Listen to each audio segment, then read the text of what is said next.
Alright! Bagong umaga, bagong pag-asa po sa lahat. Welcome po dito sa tahanan ng Liabori Music Records na kung saan nagiging tahanan nyo na rin. Ayan, tama po ang yung narinig, tahanan nyo dahil mula Lunes hanggang Linggo ay talaga namang pinapapasok nyo po kami sa inyong mga tahanan para maghatid ng inspirasyon, motibasyon at pag-asa. Gaya na lang sa ating narinig na awitin mula sa tinig ng ating co-founder na talaga namang nagbigay sa atin ng pagkakataon maluklok sa Fukuoka, Japan bilang Most Outstanding Composer of the Year ang sa aking paglipad. Kaya naman parapakan natin ang naghahatid ng ligaya, tuwa at ngiti sa ating mga puso mula Lunes hanggang Linggo ang nag-iisang R&B King, Liam Pangilinan. Magandang umaga, Sir Liam. Thank you so much, Sir Benz. Ayan, magandang umaga.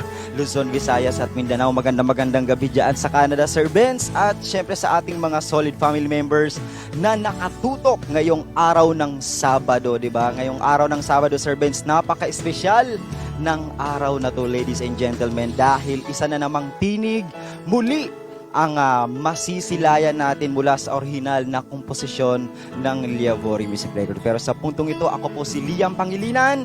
Welcome dito sa programa na kung saan kayo ang bida. Welcome dito sa Liabori Music Records presents Shane Anas, The Grand Launching!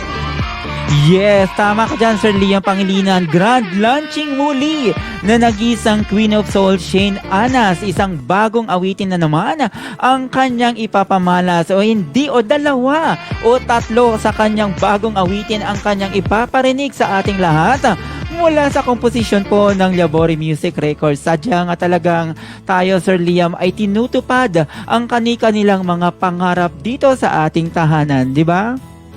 Tama ka dyan, Sir Benz. Tunay ngang lihitimo ang Liabori Music Records pagdating sa pagtupad ng mga pangarap. At syempre ngayong araw ay muling patutunayan ng ating Queen of Soul ang kanyang galing, tibay at lakas ng loob para sa ating lahat. Pero sa puntong ito ay iba't ibang mga station ID